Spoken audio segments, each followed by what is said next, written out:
What's going on, guys? So in front of me, you were looking at my Gen Y Mega Duty hitch. This thing is absolutely insane. The ratings on this thing are also insane.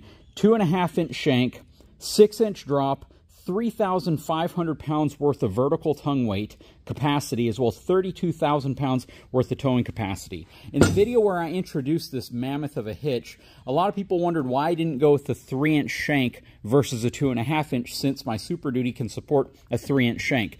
In a previous video to that, I made the point that not all trucks have a 3-inch receiver, which means if I wanted to utilize this on any non-Ford heavy-duty pickup truck, I wouldn't be able to. So that's the reason I went with the 2.5-inch shank on this one, because I can simply use a 3 to 2.5-inch conversion. Arguably, one of the most critical factors about owning one of these is the fact that if I have this on the back of my truck, I don't want to throw it into the bed. I don't want to throw it under a bed cover, in a toolbox, or under the back seat.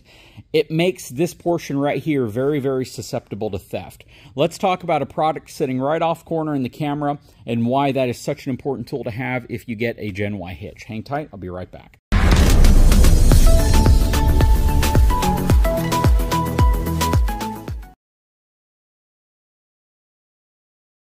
Alright, so in front of you, you were looking at hitch pins. Now, these hitch pins are more than just hitch pins, because they make them for hitch pins as well as locking hitch head assemblies into place. Whether it's a B&W hitch, whether it's a Gen Y hitch, or a Bulletproof, and several other hitches that require a pin to be able to make your adjustments in terms of ball height or ball orientation from a 2 to a 2 5/16" ball. Now, the most critical thing I have against the Gen Y product as you receive it is the fact that there's no included locking pin to prevent this assembly or this pintle attachment piece from getting stolen. Basically, I can lock this in place, but if somebody wants to play a sick joke on me, all they have to do is remove the pin, remove that, and they can walk off with my hitch ball assembly, which makes this thing utterly useless unless I have an extra set of hitch balls so I can put it in place whenever I need to tow.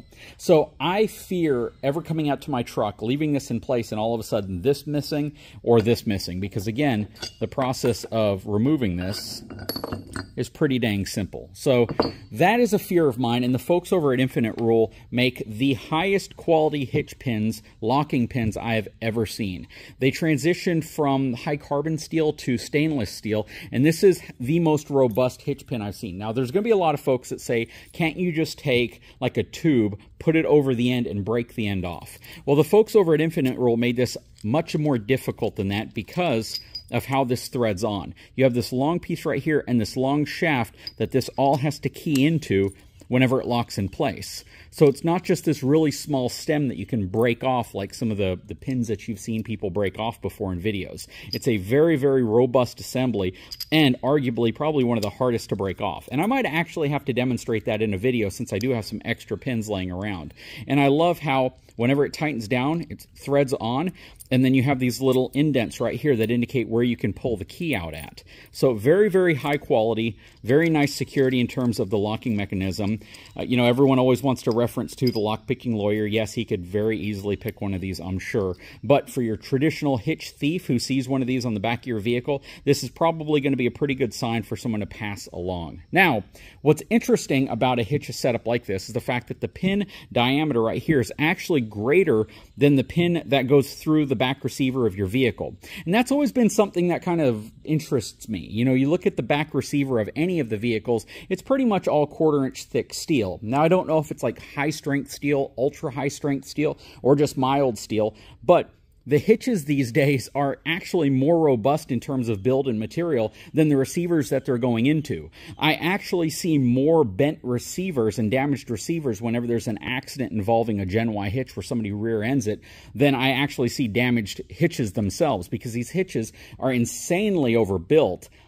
However, you're still putting it into the standard receiver that's on the back of your pickup truck, which in most cases is going to be less of a robust product than the hitch you're actually throwing in there. That said, let's show how these work. So basically, again, you just unscrew it, find the hole on your receiver here. I don't know if these stickers come off as easy as I would like them to. I don't like the placement of the stickers here, because these stickers kind of sometimes interfere with putting it through the slot right here. But I'm going to put it in place. You kind of key it in the area where it slots in, and then pull the key out. Rubber cap goes on top. I have a second one right here. Again, the hitch pins for the Gen Y, or the pins to hold it in the different receivers here, are actually thicker than the pin that goes through the back of your vehicle, which is kind of crazy to me. And then this one's going to also come off. I'll put my pintle assembly up here like this. Also slot that one in. Again, these are absolutely the highest quality pins I've ever had a chance to review. And just goes to, you know, the pride that a company can take in making something so simple.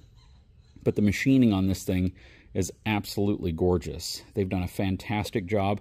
Again, InfiniteRule, my channel sponsor eTrailer, carries these, and they make these in so many different sizes. That's kind of the cool factor about these, is that you can go to any of your auto parts stores and get a pin, but they're only going to make it in a few different sizes. If you have a 3-inch opening, if you have a Gen Y hitch, a B&W hitch, thing like that, and you want to be able to lock the hitch head in place, well, you may not find the pins you're looking for at your traditional store. And you want something that's built of a higher quality material with more thought and engineering put behind it, so it's less likely to be broken off.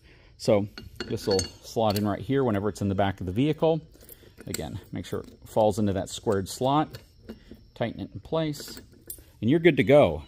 Very, very nice product, incredibly well built. These are not the lowest cost pins you can buy in the market, but there's a reason for that. Same reason the Gen Y is not the least expensive drop hitch you can get, or Bulletproof is not the least expensive. You know, they make drop hitches ranging from $70 on Amazon all the way up to $400, $500, $600, $700, $800. And most people that opt for something like this are getting it because they want the best of the best. They want something that's going to withstand anything. They want something that is so overkill they never have to worry about it, and they're willing to pay for it. And that's the reason why people get InfiniteRule pins, because they want the best of the best, and they're securing the very best hitches in place, and they want a pin that they know is going to be at least equal in terms of build quality, in terms of fit and finish, as the pins, as the hitch that they just spent so much money on. Anyways, I will throw a link in the description of this video if these are something you're interested in. Again, love the fact that I can lock these in place. I don't have to worry about this walking off. I don't have to worry about this walking off, and I don't have to worry about the entire assembly walking off. And these pins are insanely strong, and I think we're going to do a torture test on them pretty soon. I really, really want to see how strong these are in comparison to some others. So now's a great time to subscribe to my channel so you get notified whenever we decide to put these pins to the test and determine if they truly are as strong as the folks at InfiniteRule say they are, and if they're as strong as they feel, because they certainly feel incredibly well built and robust. Anyways, guys, I sure hope you enjoyed the video. Link in the description to the product if you're interested in it. If you haven't had a chance, please take a moment, subscribe to the channel, give me a thumbs up, and we'll talk to you again very soon.